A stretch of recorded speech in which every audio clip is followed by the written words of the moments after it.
Hello viewers, welcome my channel exam preparation study. So বন্ধুরা, প্রতিদিন নয় আজকে আমি হাজির হয়ে গেছি পশ্চিমবঙ্গ পুলিশ মেন এক্সামের প্র্যাকটিস সেট 15 নিয়ে। ইতিমধ্যে আমি 14টা প্র্যাকটিস সেট দিয়ে দিয়েছি।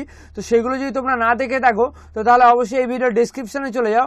West Bengal police practice set মানে এরকম একটা লিঙ্ক থাকবে প্লে লিস্টের, সেখানে ক্লিক করলে প্রিভিয়াস 4টে তোমার ভিডিও যেটি রয়েছে মানে অর্থাৎ তোমার ইতিমধ্যে যে 14টা মানে ভিডিও দিয়ে দিয়েছি, তার প্রত্যেকটা ভিডিও তোমরা এই ভিডিও ডিসক্রিপশনে পেয়ে যাবে, তোমরা সেখান থেকে দেখে নিতে পারো। তো দেখো আজকে ফার্স্ট কোশ্চেন যেটি তোমাদের বলবো, তার আগে দেখো ভিডিওর শুরুতে যেই কথাটা তোমাদের প্রতিদিনের ন্যায় শুরু করি, আজকেও সেটা দিয়ে শুরু করবো। দেখো ডাব্লিউবিপি কনস্টেবলের যে মেন এক্সাম হবে সেটার কোশ্চেন প্যাটার্নটা কি রয়েছে। দেখো টোটাল যে এক্সাম টাইপ হবে সেটা কি এমসিকিউ অর্থাৎ মাল্টিপল চয়েস কোশ্চেন, আর টেস্ট এক্সাম অর্থাৎ ল্যাঙ্গুয়েজ অফ টেস্ট অর্থাৎ তুমি কোন ভাষায় এক্সাম দিতে পারবে, সেইখান থেকে বেঙ্গলি অ্যান্ড নেপালি অর্থাৎ বাংলা এবং নেপালি ভাষায় তুমি এক্সাম দিতে পারবে। আর নেম অফ সাবজেক্ট এখানে কি আছে, জেনারেল নলেজ। জেনারেল নলেজে কি আছে 25 নম্বর আছে, ইংলিশে আছে কত 25, আর ম্যাথামেটিক্স আছে 20, এবং কি আছে রিজনিং অ্যান্ড লজিক্যাল অ্যানালাইসিস আছে 15। টোটাল হলো কত 85 তোমার হচ্ছে কত এক টাইম হচ্ছে 1 ঘন্টা অনলাইনে এক্সাম হবে, তোমরা আশা করি সবাই জানো। আর সেই ক্ষেত্রে তোমাদের একটা খুব ইম্পর্টেন্ট কথা বলবো ইংলিশ বিষয়ের উপরে। তো আমি প্রতিদিন একটা কথা বলে এসেছিলাম যে কী কী কোশ্চেন আসতে পারে সেই সম্বন্ধে তোমাদের টিপস দিচ্ছিলাম, কিন্তু আজকে তোমরা ভিডিওটা অন্তিম অবধি অর্থাৎ ভিডিওর শেষে একদিন আমি খুব গুরুত্বপূর্ণ কথা বলবো ইংলিশ টপিকের উপরে, তার জন্য অবশ্যই প্রথম থেকে লাস্ট অবধি তোমাদের ভিডিওটি দেখতে হবে। তো যাই হোক না কেন, দেখো আজকে প্র্যাকটিস সেট 15 ফার্স্ট কোশ্চেন যেটি আছে সেটি কি আছে, বৃহদন্ত কোন ধরনের প্রাণীতে দেখা যায়, অর্থাৎ যে বৃহদন্ত সেটি কোন ধরনের প্রাণীতে দেখা যায়, মাংসাশী প্রাণীদের, তৃণভোজী প্রাণীদের, জলীয় প্রাণীদের, কোনোটিই নয়। তো সঠিক উত্তর হয়ে যাবে কি তৃণভোজী প্রাণীদের তোমার বৃহদন্ত লক্ষ্য করা যায়, অপশন বি হয়ে যাবে কি সঠিক উত্তর। নেক্সট কোশ্চেন চলে যাবো। নেক্সট কোশ্চেন কি আছে আজকের, national institute of animal health কোথায় অবস্থিত, উত্তরপ্রদেশ, মধ্যপ্রদেশ, রাজস্থান, গুজরাট। তো সঠিক উত্তর কি হয়ে যাবে, উত্তরপ্রদেশ হয়ে যাবে কি সঠিক উত্তর। নেক্সট কোশ্চেন চলে যাবো। আজকের নেক্সট কোশ্চেন কি আছে, উপকূল ভিত্তিক স্টিল প্লান্ট কোথায় অবস্থিত। ভেরি ভেরি ইম্পর্টেন্ট প্রশ্ন, এই ধরনের প্রশ্ন খুবই এক্সামে আসার চান্স আছে, তো প্রত্যেকটা প্রশ্নই ইম্পর্টেন্ট। তো তোমাদের আমি খুব ইম্পর্টেন্ট প্রশ্নগুলো ডাব্লিউবিপি যাদের মেন এক্সাম, তো তাদের জন্য তোমাদের অবশ্যই সিলেক্ট করেছি। তো সেই ক্ষেত্রে যারা যারা তোমাদের কোয়ালিফাই করে গেছো, তো সেই ক্ষেত্রে ফিজিক্যালে যারা কোয়ালিফাই করে গেছো তারা তো প্রতিনিয়ত অবশ্যই দেখছো, কিন্তু আগামী দিনে যারা ফিজিক্যালের জন্য প্রস্তুতি নিচ্ছ তাদের পাশাপাশি আমার এই ভিডিওগুলো যদি ফলো করো মেন এক্সামের জন্য, তাহলে খুবই তোমরা উপকৃত হবে এবং অন্যান্য স্টুডেন্টদের থেকে অনেকটা তোমরা অ্যাডভান্টেজ পাবে। তো যাই হোক, দেখো উপকূল ভিত্তিক স্টিল প্ল্যানেট কোথায় অবস্থিত, গোয়া, সুরাট, বিশাখাপত্তনম, দিল্লি। তো সঠিক উত্তর হয়ে যাবে কি অপশন সি, বিশাখাপত্তনম হয়ে যাবে কি সঠিক উত্তর। নেক্সট কোশ্চেন চলে যাবো। আজকে নেক্সট কোশ্চেন কি আছে, নিম্নলিখিত কোনটি সব থেকে বেশি লবণ গ্রাস করে। তো দেখো এর মধ্যে কোনটি লবণ সব থেকে বেশি খায়, ভেড়া, গাধা, উট, সিংহ। তো তোমরা এটা দেখো লজিক্যালি যদি ভাবো, দেখো ভেড়া নর্মালি হবে না, গাধাও হবে না, সিংহ হবে না, কারণ দেখো উট পাখির কথা বলে মরুভূমির জাহাজ কাকে বলা হয়, উট। আর মরুভূমিতে তোমার লবণাক্ত জল প্রচুর পরিমাণে পাওয়া যায়, এটা তোমরা আশা করি জানো। তো সেই ক্ষেত্রে অপশন সি হয়ে যাবে সঠিক উত্তর। নেক্সট কোশ্চেন চলে যাবো। নেক্সট কোশ্চেন কি আছে, কিয়েভ কোন দেশের রাজধানী ছিল। তো কিয়েভ কোন দেশের রাজধানী ছিল, রাশিয়া, অস্ট্রেলিয়া, ইউক্রেন, পাকিস্তান। তো সেই ক্ষেত্রে সঠিক উত্তর যাবে কি ইউক্রেনের রাজধানী হলো কিয়েভ হয়ে যাবে সঠিক উত্তর, ইউক্রেনের রাজধানী। তো মোটামুটি তোমাদের পার্শ্ববর্তী যে দেশগুলো রয়েছে প্রত্যেকটা দেশের ক্যাপিটাল এবং তোমার প্রাইম মিনিস্টার, প্রেসিডেন্ট, এই নামগুলো করে যেতে পারবে, এই নামগুলো তোমরা অবশ্যই পড়ে নেবে কারণ প্রত্যেকটা প্রশ্ন খুবই ইম্পর্টেন্ট। নেক্সট কোশ্চেন চলে যাবো। নেক্সট কোশ্চেন কি আছে, একাদশ পঞ্চবার্ষিকী পরিকল্পনার কার্যকাল কত বছর। ভেরি ভেরি ইম্পর্টেন্ট প্রশ্ন এটি। তো এই প্রশ্নটার অপশনগুলো কি আছে দেখে নাও, 2004 থেকে 2009, 2006 থেকে 2011, 2007 থেকে 2012, 2008 থেকে 2013। তো সঠিক উত্তর হয়ে যাবে 2007 থেকে তোমার 2012 সাল অবধি তোমার একাদশ পঞ্চবার্ষিকীর পরিকল্পনার কার্যকাল বছর ছিল। তো সেই ক্ষেত্রে অপশন সি হয়ে যাবে এর সঠিক উত্তর। নেক্সট কোশ্চেন দেখো কি আছে, একটা তোমার নৃত্য সম্বন্ধে একটা প্রশ্ন আছে। তো বিভিন্ন দেশের বিভিন্ন কি নৃত্য, যেমন গরবা কোন দেশের নৃত্য, তো সেই ক্ষেত্রে তোমার গরবা গুজরাটের। তো এরকম অনেক নৃত্য আছে বিভিন্ন রাজ্যে খুবই উল্লেখযোগ্য পরিমাণে তোমার পালন করা হয় এবং সেই রাজ্যেরই বিখ্যাত নৃত্য সেগুলো। তো সেই ক্ষেত্রে সেইগুলো তোমরা একটা করে নেবে। তো আজকের প্রশ্ন যেটা আমি দিয়েছি সেটা হলো কি রাপ নৃত্য কোন রাজ্যের বিখ্যাত নৃত্য। ভেরি ভেরি ইম্পর্টেন্ট প্রশ্ন এটি, অরুণাচল প্রদেশ, কেরালা, তামিলনাড়ু, জম্মু কাশ্মীর। তো রাপ নৃত্য তোমার বিখ্যাত হচ্ছে জম্মু কাশ্মীর, অপশন ডি হয়ে যাবে কি এর সঠিক উত্তর। তারপরে কোশ্চেন চলে যাবে। দেখো তারপরে কোশ্চেন কি আছে, মার্স গ্যাস কাকে বলা হয়। ভেরি ভেরি ইম্পর্টেন্ট প্রশ্ন এটি, ইথেন, ইথাইল, অ্যাসিটিলিন, মিথেন। তো মার্স গ্যাস প্রধানত মিথেনকে বলা হয়, তো সেই ক্ষেত্রে অপশন ডি হয়ে যাবে কি এর সঠিক উত্তর। নেক্সট কোশ্চেন চলে যাবো। নেক্সট কোশ্চেন কি আছে, জলে তড়িৎ বিশ্লেষণ করতে কোন যন্ত্র ব্যবহার করা হয়? ভেরি ভেরি ইম্পর্টেন্ট প্রশ্ন এটিও। তো অ্যামমিটার, পটেনশিওমিটার, ভোল্টমিটার, থার্মোমিটার। তো এই প্রশ্নটা খুবই ইজি, আশা করি তোমরা সবাই বুঝতে পারছো। এর উত্তর কি হয়ে যাবে? ভোল্টমিটার। এবং এক্সামে আসার মতো খুবই ইম্পর্টেন্ট প্রশ্ন, এই ধরনের প্রশ্ন এক্সামে খুবই আসে। তো সেই ক্ষেত্রে এই ধরনের এক্সামে হয়তো তোমরা উত্তরগুলো জানো, তাও তোমরা অবশ্যই প্রত্যেকটা ভিডিও তোমরা শেষ অবধি দেখো, কারণ দেখো অনেক প্রশ্ন তোমরা হয়তো উত্তর জানো না, কিন্তু প্রত্যেকটা প্রশ্ন আমি বাছাই করা প্রশ্ন দিয়ে থাকি। তো সেই ক্ষেত্রে খুবই ইম্পর্টেন্ট প্রশ্ন। তো যাই হোক, নেক্সট কোশ্চেন চলে যাবো। আজকে নেক্সট কোশ্চেন কি আছে? কুইনাইন কোন গাছ থেকে নিষ্কাশিত হয়? ভেরি ভেরি ইম্পর্টেন্ট প্রশ্ন এবং ভেরি ইজি কোশ্চেন। বাবলা গাছ, আম গাছ, তেঁতুল, সিংকোনা। তো সঠিক উত্তর হবে কি সিংকোনা গাছ থেকে তোমার কুইনাইন পাওয়া যায়। তো অপশন ডি হয়ে যাবে কি এর সঠিক উত্তর। নেক্সট কোশ্চেন চলে যাবো। 12 সেমি দীর্ঘ ও 8 সেমি প্রস্থ বিশিষ্ট আয়তক্ষেত্রের মধ্যে অঙ্কিত সর্বাধিক ব্যাসার্ধযুক্ত বৃত্তের ক্ষেত্রফল কত? তো ম্যাথের টপিক নিয়ে তোমাদের সঙ্গে আলোচনা করছি। তো সেই ক্ষেত্রে দেখো আগে প্রিভিয়াস আমি জিকে এবং কারেন্ট অ্যাফেয়ার্স মিলে অনেক কোশ্চেন দিয়েছি। তো এবার ম্যাথ, তারপর জিআই এবং ইংলিশ। আজকে ইংলিশ সম্বন্ধে একটা খুব ইম্পর্টেন্ট কথা বলবো। তো যাই হোক, দেখো ফার্স্ট কোশ্চেন যেটি রয়েছে সেটা কি দেখো, দৈর্ঘ্য এবং প্রস্থ দিয়ে দিয়েছে এবং আয়তক্ষেত্র কি চেয়েছে দেখো, অঙ্কিত সর্বাধিক ব্যাসার্ধযুক্ত বৃত্তের ক্ষেত্রফল। তো দেখো নর্মালি এই অঙ্কটা কিভাবে করতে হবে, এই অঙ্কটা খুবই ইজি অঙ্ক এবং খুবই ইজি প্রসেসে যদি তোমরা অঙ্কটা করো তাহলে তোমরা হয়ে যাবে এক চান্সে। তো নর্মালি এই অঙ্কটা তোমাদের যেভাবে করতে হবে সেটা তোমাদের আমি একবার বলে দিচ্ছি। দেখো যেহেতু এখানে কি বলেছে, দেখো 12 সেমি দৈর্ঘ্য, তো 12 সেমি দৈর্ঘ্য এখানে কি বলেছে, যেহেতু তোমরা যদি একটা নর্মালি যদি একটা বৃত্ত এঁকে করো তো সেই ক্ষেত্রে তোমাদের অনেকটা সুবিধা হবে। এখানে কি বলেছে, তো আয়তক্ষেত্র, তো নর্মালি তোমরা যদি একটা আয়তক্ষেত্র আঁকো, জাস্ট তোমাদের একটা বোঝানোর স্বার্থে যদি তোমরা একটা আয়তক্ষেত্র এঁকে তোমাদের জাস্ট নর্মালি দেখিয়ে দিচ্ছি। নর্মালি তোমরা যদি একটা আয়তক্ষেত্র আঁকো, এর পিছনে যদি তোমার বৃত্ত আঁকো, তো বৃত্তটা জাস্ট আমি তোমাদের বোঝানোর জন্য আঁকার চেষ্টা করছি, তোমরা জাস্ট বোঝানোর জন্য, সেটা বারবার বলে দিচ্ছি। তো এটা নর্মালি বৃত্ত হচ্ছে না, যেমন দেখো। তো যাই হোক, দেখো এটা হলো বৃত্ত, এটা হচ্ছে তোমার আয়তক্ষেত্র। তো টোটাল হচ্ছে কি নাম, দেখো এই যে এই ডিস্টেন্সটা, এই ডিস্টেন্সটা কত দিয়েছে দেখো, হ্যাঁ 12 সেমি। তো কত দিয়েছে? 12 সেমি। তারপর কি দিয়েছে দেখো, এই যে এই ডিস্টেন্সটা সেটা দিয়েছে কত? 8 সেমি। তো একটা 8 সেমি হচ্ছে তোমার প্রস্থ, আর 12 সেমি হচ্ছে কি দৈর্ঘ্য। আর ভিতরে রয়েছে বৃত্ত, আর এর ব্যাস কত বলেছে? 8 সেমি হবে। কারণ দেখো এটা নর্মালি এটা যদি 8 সেমি হয়, তো এই যে ডিস্টেন্সটা সেটা 8 সেমি হবে। এটা বুঝতে পেরেছো? তো এবার দেখো বৃত্তের ব্যাস আয়তক্ষেত্রের প্রস্থের সমান।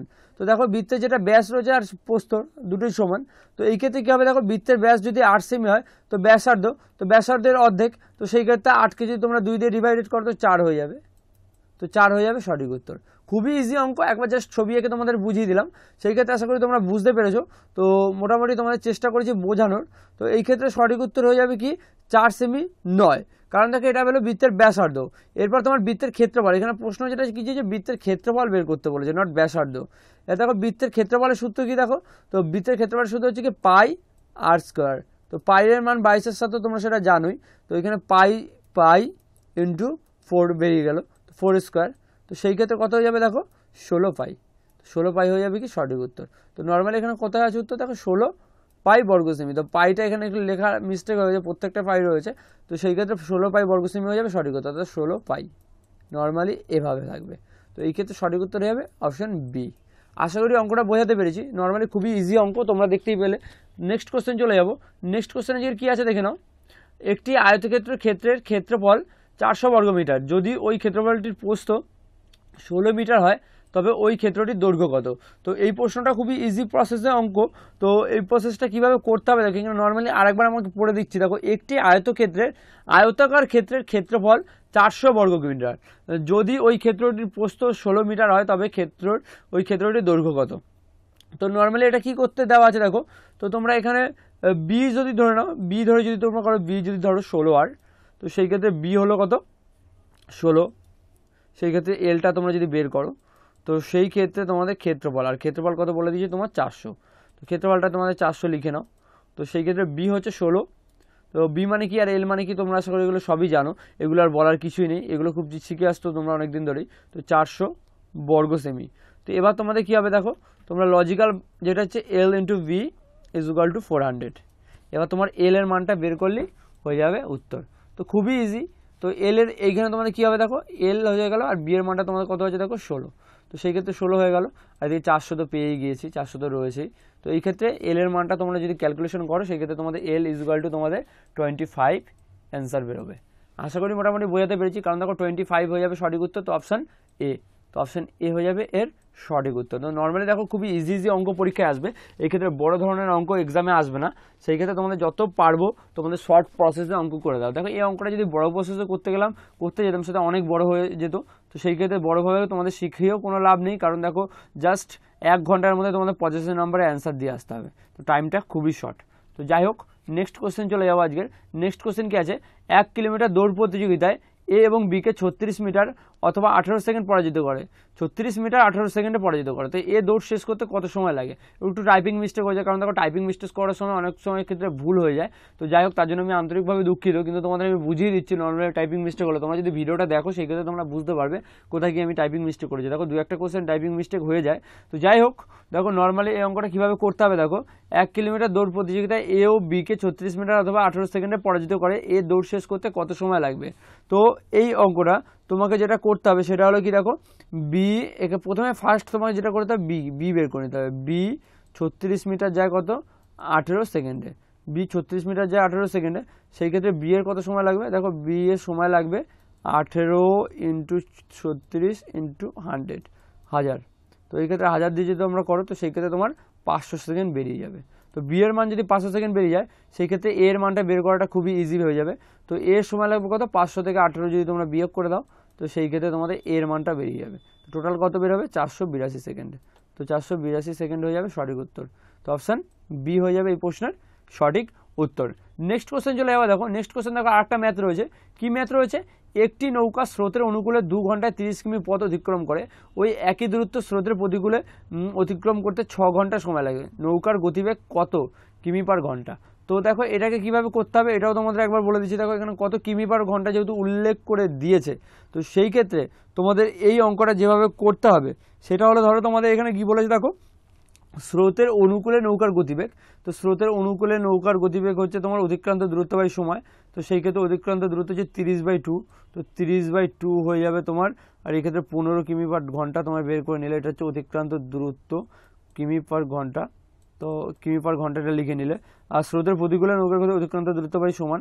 তো এটাও সেম হবে, স্রোতের প্রতিকূলে নৌকার যে গতিবেগ হবে অতিক্রান্ত দূরত্ব বাই সমান। তো সেই ক্ষেত্রে এখানে হয়ে যাবে কত? 30/6, সেই ক্ষেত্রে হয়ে যাবে 5 কিমি পার ঘন্টা, 5 কিমি পার আওয়ার।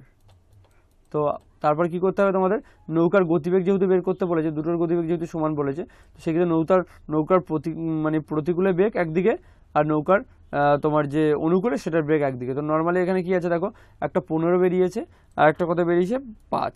তো 15/5/2। তো এখানে কত হবে? কাটাকুটি করে তোমরা দেখতে পাবে, মোটামুটি তোমাদের কাটাকুটি করে খুবই ইজি হয়ে যাবে। দেখুন 20/2, তো 2/20 কে 10, তো 10 হয়ে গেল। তো 10 কিমি পার ঘন্টা হয়ে গেল তোমার সঠিক উত্তর। তো 10 কিমি পার আওয়ার, অর্থাৎ অপশান ডি হয়ে যাবে এই প্রশ্নটার সঠিক উত্তর। আশা করি বোঝাতে পেরেছি এই অঙ্কটার কী হয়েছে। তো যাই হোক নেক্সট কোশ্চেন চলে যাবো। আজকে নেক্সট কোশ্চেন কি আছে দেখো, আরেকটা অঙ্ক রয়েছে। একটি ট্রেন 30 মিটার পার সেকেন্ডে গতিবেগে 600 মিটার লম্বা একটি প্ল্যাটফর্ম 30 সেকেন্ডে অতিক্রম করে ট্রেনটি দৈর্ঘ্য করে। দেখো এই অঙ্কগুলো খুবই পরীক্ষায় আসে, প্রত্যেকটা অঙ্ক যতগুলো আমি আগে দিয়েছি প্রত্যেকটা প্রশ্নই খুবই ইম্পর্টেন্ট। তো সেই ক্ষেত্রে তোমরা অবশ্যই ভালো করে যদি দেখে নাও, সেই ক্ষেত্রে তোমরা পরীক্ষা যখন আসবে যদি তোমাদের নাও জানা থাকে সেই ক্ষেত্রে যদি তোমরা মনে রাখতে পারো যদি এই ধরনের অঙ্কগুলো এইভাবে করতে হয়, সেই ক্ষেত্রে তোমরা অনেকটা অ্যাডভান্টেজ পাবে। তো যাই হোক দেখো এই অঙ্কটা তোমাদের এক্স ধরে করতে হবে। তো এক্স ধরে যদি তোমরা অঙ্কটা করো তো সেই ক্ষেত্রে তোমাদের কী করতে হবে? ট্রেনের দৈর্ঘ্য, তো ট্রেনের দৈর্ঘ্য তোমার এক্স ধরতে হবে। এটা ট্রেনের দৈর্ঘ্য হচ্ছে সমান সমান এক্স যদি তোমরা একটা ধরে নাও, তো সেই ক্ষেত্রে ট্রেনের আপেক্ষিক দৈর্ঘ্য কত? তো আপেক্ষিক জাস্ট দূরত্ব হচ্ছে ax × 600, এটা হয়ে গেল। তো এবার যদি তোমরা এটাকে সাজিয়ে দাও, নর্মালি যদি তোমরা অতএব দিয়ে যদি সাজিয়ে দাও যা এক্স বাই, এটা কত হলো? 600, x/600, সরি এক্স প্লাস 600/30 = 60। এটা যদি তোমরা এক্স এর মান বের করতে যাও সেই ক্ষেত্রে ডাইরেক্ট এক্স এর মান তোমাদের যদি বেরিয়ে যায়, কারণ দেখো এক্স এর মানটা আমরা ধরেছিলাম দৈর্ঘ্য, আর ট্রেনটা দৈর্ঘ্যই বের করতে বলেছে, তাহলে এক্স এর মান যদি তোমরা এখানে কাটাকুটি করে বের করো সেই ক্ষেত্রে তোমাদের দেখবে উত্তর বেরিয়ে যাবে 300 মিটার। তো সেই ক্ষেত্রে তোমাদের 300 মিটার হয়ে যাবে সঠিক উত্তর। অপশান ডি হয়ে যাবে এই প্রশ্নটার সঠিক উত্তর। তো যাই হোক নেক্সট কোশ্চেন চলে যাবে। দেখো নেক্সট কোশ্চেন কি আছে দেখো, একটা তোমাদের রিজনিং আছে। তো মোটামুটি ম্যাথের টপিকগুলো তোমাদের মোটামুটি বোঝাতে পেরেছি। তো বোঝাতে পারলে অবশ্যই আমাকে কমেন্ট বক্সে জানাবে। আর যদি তোমাদের জানতে কোনো অসুবিধা হয় বুঝতে, তাহলে অবশ্যই আমাকে সেটাও কমেন্ট বক্সে জানাবে, কারণ আমি নেক্সট ভিডিও থেকে তোমাদের আরও ডিটেলসে তাহলে বলে দেবো যে কোথায় কী সমস্যা, সেটা একটু কমেন্ট বক্সে আমাকে কাইন্ডলি জানিও। আর যদি কোনো কোশ্চেন থাকে তাহলে অবশ্যই আমাকে ফেসবুক পেজে ফলো করতে পারো, তার লিঙ্ক আমি ফার্স্ট কমেন্ট এবং ভিডিও ডিসক্রিপশনে দিয়ে দেবো। তো যাই হোক, দেখো এখানে কী করতে হবে, অমিলটি খুঁজে বের করা, অর্থাৎ এর মধ্যে কোনটি অমিল। তো দেখো নর্মালি এর মধ্যে যেটি অমিল সেটা হলো তোমার এর মধ্যে 4টে যে সংখ্যা রয়েছে, 4টে সংখ্যার মধ্যে দেখো প্রত্যেকটার বর্গমূল হয়, একটা শুধুমাত্র বর্গমূল হয় না, সেটা হলো অপশান এ। তো 512 হয়ে যাবে এর সঠিক উত্তর। তারপরে কি কোশ্চেন আছে দেখে নাও, আরেকটা রিজনিং। ইংরেজি বর্ণমালার সমস্ত বর্ণমালাকে বিপরীত ক্রমে লেখা হলো, এইভাবে সজ্জিত বর্ণমালাগুলো প্রথম ভাওয়ালের স্থান এবং শেষ ভাওয়ালের স্থানে পার্থক্য কথা। নর্মালি তোমরা দেখো জেড, তারপর তোমার হচ্ছে ওয়াই, এইভাবে তোমরা পরস্পর উল্টো দিক দিয়ে লিখে, তো নর্মালি কি আছে দেখো, এইভাবে সজ্জিত বর্ণমালার প্রথম ভাওয়ালের স্থান, অর্থাৎ তোমার এটার যে এর যে ভাওয়ালের স্থান এবং আই ও ইউর ভাওয়ালের স্থান, এই দুটোর মধ্যে তোমার পার্থক্য অর্থাৎ বিয়োগ করতে হবে। বিয়োগ করে কত হবে দেখবে 20 হয়ে যাবে সঠিক উত্তর, অপশন বি। তো তোমরা একটু করে দেখে নেবে ক্যালকুলেশনটা। তারপরে দেখো কি রয়েছে, আর একটা রিজনিং দিয়েছি। কি রিজনিং রয়েছে এটা, 8 ইস্টু যদি 66 হয় তো 37 তাহলে কত হবে। তো নর্মালি এটা কি করেছে দেখো, প্রথমত এই অঙ্ক এই ধরনের রিজনিংয়ে প্রথমে একটুখানি যখন না পারবে, সেই ক্ষেত্রে অবশ্যই তখন উত্তর দেখে অনেক সময় এই ধরনের রিজনিংগুলো করতে হয়, কারণ এই ধরনের রিজনিংয়ে দুটো তিনটে করে তোমার প্রসেস আসতে পারে। এটার সাথে এটা বাই চান্স মিলে গেল, কিন্তু এটার সাথে এই প্রসেসে মিললো ঠিকই, কিন্তু উত্তরে সেটা দেওয়া নেই, মানে অপশানে সেটা নেই। তো সেই ক্ষেত্রে তোমাদের অনেক সময় করতে হয়, কিন্তু নর্মালি দেখো এটা তোমাদের প্রথমেই দেখো 8 8 64, এটাই তোমাদের ভাবনায় চলে আসছে। দেখো 64 প্লাস 2 করলে কত হয় 66। তারপর দেখো এখানে কী হবে, তোমাদের এইখানে হয়ে যাবে দেখো নর্মালি যেটা তোমাদের করতে হবে 6 ছক 36, এখানে কী হয়ে যাবে দেখো তোমার তো 6 ছক কত হবে 36 হয়ে যাবে। তো 36 আর 1 37, তো সেই ক্ষেত্রে তোমাদের 6 হয়ে যাবে সঠিক উত্তর, অপশান বি হয়ে যাবে এর সঠিক উত্তর। তো নর্মালি এখানে একটু টাইপিং মিস্টেক হয়েছে, কারণ দেখো এখানে সঠিক উত্তর যদি তোমরা ক্যালকুলেশন করতে যাও, তো নর্মালি দেখো 8 8 64 সঙ্গে যদি 2 যোগ করো সেই ক্ষেত্রে 66 হচ্ছে। তো এখানে 6 ছক 36 আর 2 যোগ করলে কত হয়ে যাবে তোমার 38। তো নর্মালি এটা 38 হওয়াটাই উচিত, কারণ 37 হলে তোমার লজিকে মিলছে না, সেই ক্ষেত্রে 38 এটা করতে হবে। একটু টাইপিংটা হয়তো মিস্টেক হয়েছে যখন করেছি, তো সেই ক্ষেত্রে এখানে 38 হবে। তো আমি বোঝাতে পেরেছি এই ধরনের রিজনিং ঘুরিয়ে পিছিয়ে হয়তো আসার সম্ভাবনা থাকে, তো সেই ক্ষেত্রে তোমরা অবশ্যই এগুলো একটু দেখে নেবে। তো দেখো তারপরে রিজনিং যেটি কী রয়েছে, কি রিজনিং রয়েছে 40 30 22 16। তো এর পরেরটা কী হবে, এই যে ক্যালকুলেশনগুলো, এই যে পরাক্রমে যে ক্যালকুলেশন, এগুলো তোমাদের যেভাবে করতে হয়, নর্মালি প্রথমে ইজি প্রসেসগুলো ভাববে। অনেকে আছে যেটা কি প্রথমে কঠিন দিকে চলে যায়, তারপর দেখা যায় আর সেটা হলোই না, এত কঠিন পর্যায়ে চলে যায়। এইটা নর্মালি দেখো খুবই ইজি প্রসেস এটা করেছে দেখো, কারণ দেখো এইখানে কি করেছে দেখো 16 থেকে যদি তোমরা 20 বিয়োগ দাও, তো সেই ক্ষেত্রে তোমার ডিফারেন্স কত থাকে তোমাদের দেখবে 6 থাকে, 6-এর পরে 8 থাকে, 8-এর পরে 10 থাকে। তো নর্মালি প্রথম কী দিয়ে 6, তো 6-এর আগে কত হবে 4। তো দেখো 16 থেকে যদি 4 বিয়োগ করে দাও, সেক্ষেত্রে তোমাদের সঠিক উত্তর হয়ে যাবে 12। তো 12 হয়ে যাবে সঠিক উত্তর, অপশান বি হয়ে যাবে এর সঠিক উত্তর। তো যাই হোক, তারপরে যেই প্রসেসটা যেই টপিকটা নিয়ে আলোচনা করবো সেটা হচ্ছে ইংলিশ নিয়ে। তোমাদের ভিডিও শুরুতে আমি একটা বলেছিলাম যে খুবই গুরুত্বপূর্ণ একটা কথা বলবো। দেখো ইংলিশে কিছু গুরুত্বপূর্ণ আপডেট যেটা উঠে এসেছে, তো সেটা হলো কি তোমাদের আমি প্রতিদিন আমি বলেছিলাম যে যারা এতদিন ভিডিও দেখেছো, ইংলিশ নিয়ে চাপ নেই বা ইংলিশের কোশ্চেন তোমাদের খুবই ইজি হবে, আনসিন আসবে বা প্যারাগ্রাফ আসবে। তোমাদের একটা কথা বলে দিচ্ছি, দেখো আনসিন বা প্যারাগ্রাফ এই যে এটি আসবে না, এরকমই একটি নতুন আপডেট উঠে এসেছে সম্প্রতি। আনসিন বা প্যারাগ্রাফ এরকম কোনো কিছু কোশ্চেন আসবে না। নর্মালি যে ইংলিশের প্রশ্নগুলো হয়, grammar, noun, pronoun, adverb, verb, তারপর তোমার ফ্রেজাল ভার্ব, তারপর তোমার আর্টিকেল প্রিপোজিশন, ন্যারেশন, ভয়েস, তারপর ডিগ্রি, এই ধরনের প্রশ্নগুলো আসবে। নর্মালি যেগুলো গ্রামেটিক্যাল, যেগুলো তোমার 10th লেভেলে কোশ্চেনগুলো হয়, মাধ্যমিকের যে গ্রামারের যে কোশ্চেনগুলো হয়, গ্রামারের যে প্রশ্নগুলো হয়, এখানে আনসিন, সিন বা প্যারাগ্রাফ কিছুই আসবে না। সেই ক্ষেত্রে নর্মাল গ্রামারের প্রশ্ন আসবে 25 নম্বর। তো সেই ক্ষেত্রে তোমরা গ্রামারটা খুব ভালো করে প্রতিনিয়ত প্র্যাকটিস করো, নয়তো তোমরা কিন্তু অনেকটা পিছিয়ে যাবে। সিন বা আনসিন বা প্যারাগ্রাফ এটা আসবে না। সম্প্রতি এরকম একটি আপডেট নতুন তোমার WBP থেকে যে মেন এক্সাম হবে, আমি সেখান থেকে জানতে পেরেছি। তো সেই ক্ষেত্রে তোমাদের আগে যখন এক্সাম হতো মেন এক্সামটা, তো সেই ক্ষেত্রে তখন তোমাদের সিন বা আনসিন বা প্যারাগ্রাফ তুলে দিত। তো সেই সিলেবাসটা সম্প্রতি কিছুটা চেঞ্জ হয়েছে, তো সেই চেঞ্জটাই তোমাদের সামনে তুলে ধরলাম। আশা করি তোমরা প্রতিনিয়ত আমরা এই আপডেট পেতে গেলে অবশ্যই আমার চ্যানেলটি সাবস্ক্রাইব করে পাশে থাকা বেল আইকনটি প্রেস করে নেবে এবং ইংলিশের প্রতিনিয়ত তোমাদের প্র্যাকটিস করতে থাকো। তোমার সিন, আনসিন বা প্যারাগ্রাফ এগুলো আসবে না। আশা করি তোমাদের বোঝাতে পেরেছি। যদি ভিডিওটা ভালো লাগে তবে অবশ্যই একটু লাইক করে দেবে, সঙ্গে কমেন্ট করে জানাবে ভিডিওটি কেমন লাগলো, আর সঙ্গে শেয়ার করে দেবে তোমার বন্ধুজন ও প্রিয়জনদের সঙ্গে। আর চ্যানেলটি সাবস্ক্রাইব করতে ভুলবে না, আর পাশে বেল আইকনটি অবশ্যই প্রেস করে নেবে। আর অবশ্যই এই ভিডিওটা যদি পিডিএফ ডাউনলোড করতে চাও তাহলে অবশ্যই এই ভিডিওর ডেসক্রিপশনে চলে যাও, সেখানে আমি পিডিএফ এর লিঙ্ক দিয়ে দেবো, তোমরা সেখান থেকে সরাসরি পিডিএফ ডাউনলোড করে নিতে পারো। আর অবশ্যই ফ্রিতে বিনামূল্যে পিডিএফটি ডাউনলোড করে নাও এবং পরবর্তীকালে তোমাদের পড়তে সুবিধা হবে। অবশ্যই আশা করি তোমরা পিডিএফটি ডাউনলোড করে নেবে। আর প্রিভিয়াস ভিডিওগুলো অবশ্যই ভিডিও ডেসক্রিপশন থেকে দেখে নেবে, কারণ প্রত্যেকটা ভিডিও প্রত্যেকটা কোশ্চেন খুবই ইম্পর্টেন্ট মেন এক্সামের জন্য। তাই আমি চাই তোমরা প্রতিনিয়ত মেন এক্সামের জন্য প্রিপারেশন নাও, কারণ দেখো মেন এক্সামে যদি তোমরা মোটামুটি তোমরা যদি 85-র মধ্যে তোমরা যদি 70-ও পেয়ে যাও, আর ইন্টারভিউতে যদি 2-15-র মধ্যে যদি তোমরা 2-ও পাও, সেই ক্ষেত্রেও তুমি সিলেক্টেড। তো ইন্টারভিউ নিয়ে কোনো চাপ নেই, তোমরা মেন এক্সামটা ভালো করে দাও, এটা আমি তোমাদের কাছে চাইবো। তো তোমরা ভালো করে প্রিপারেশন নাও, আমাকে প্রতিনিয়ত ফলো করো। সো বন্ধুরা, এই ছিল আজকের ভিডিও। সম্পূর্ণ ভিডিওটি দেখার জন্য তোমাদের অসংখ্য ধন্যবাদ। Thank you so much.